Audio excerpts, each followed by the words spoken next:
Hear the voice.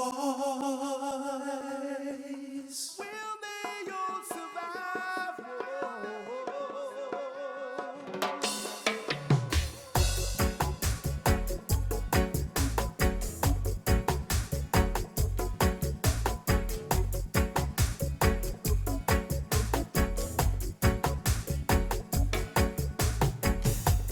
They've been hunting, shooting, raping.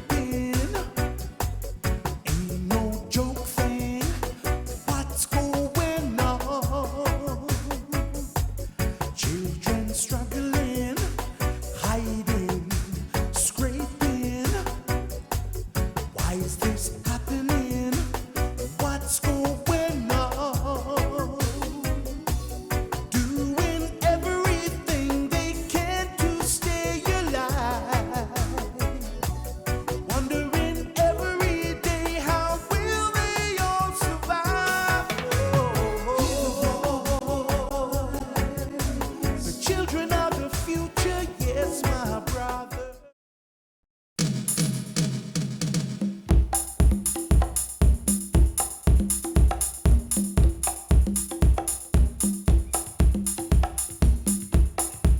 Brazil excites one's soul, its beauty dazzling the beholder. The intensity of light and brilliance of color stirs the imagination. Brazil is known for its rich vegetation, vast landscape, and its stunningly beautiful mixed-raced population. The beauty of its people is, well, simply seductive.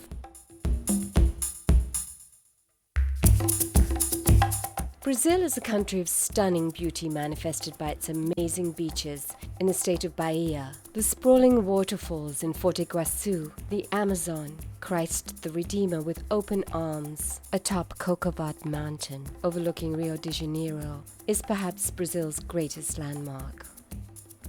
It is a country of wonderful contradictions, the world's fifth largest nation in physical size, exceeded only by Russia, China, the United States, and Canada.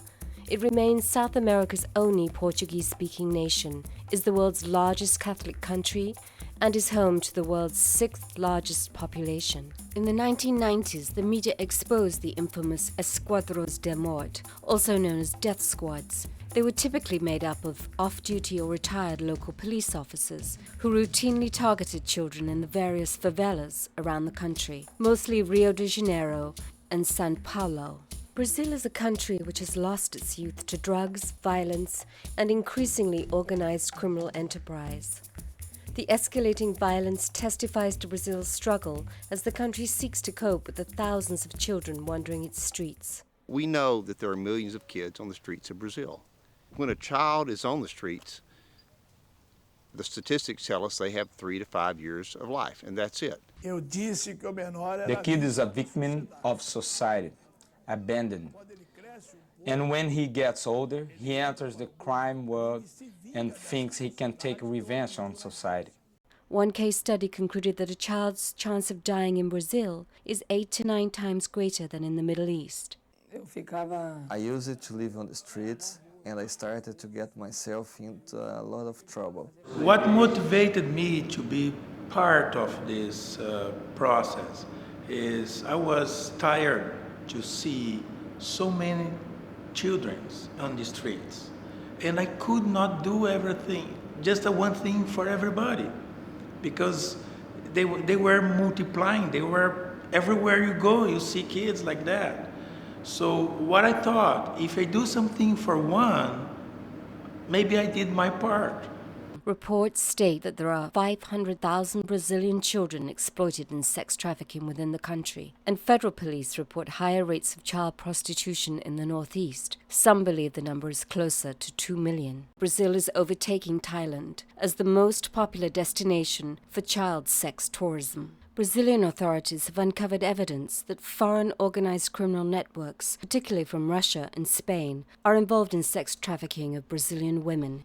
A large number of Brazilian women and children are found in forced prostitution abroad, often in Spain, Italy, the Netherlands, Switzerland, France, Germany, and the United States, but also as far away as Japan. In Brazil, various organizations are working to mitigate the effects of this insidious trend. As of 2011, the Sentinel program was established to assist local reference centers to provide victims with psychological, social, and legal services. One of the hidden problems that's not talked about a lot in Brazil is a problem of incest.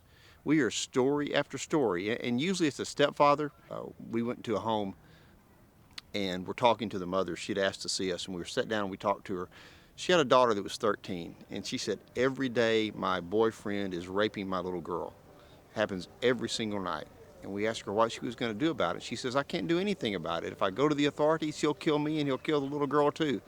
So our social workers reported her to the folks that were in charge, and their question to the social workers were, are you sure she's not 14?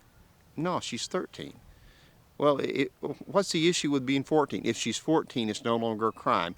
It's considered, even when it's forcible, if they're in the same home, it's still considered consensual once the child turns 14. Even more horrifying is the case of the pregnant 9-year-old. As shocking as it is to hear about a 9-year-old getting pregnant, it was the response of the Catholic Church that infuriated many Brazilians.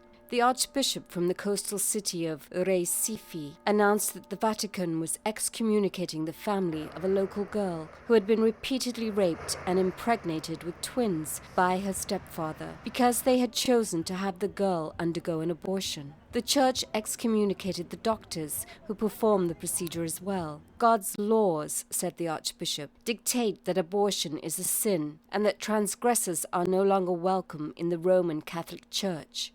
They took the life of an innocent, the Archbishop told Time in a telephone interview.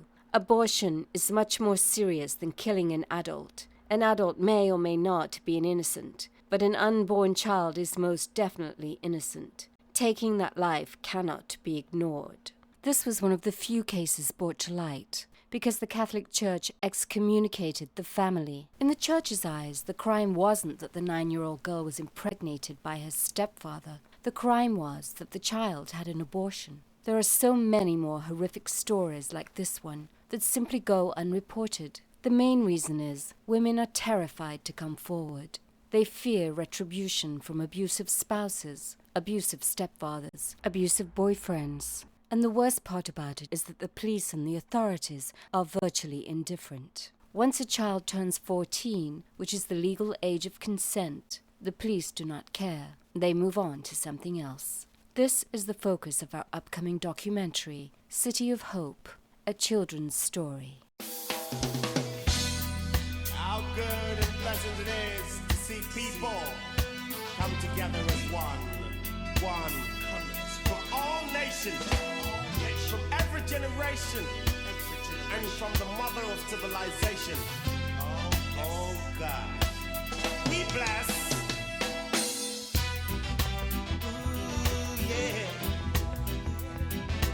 Ooh, yeah. Ooh, yeah. Ooh, yeah. Happy day, oh, here again, I want to tell you, my friend, sweet days are here. I got to tell you, little ones, save the children. The little ones are children.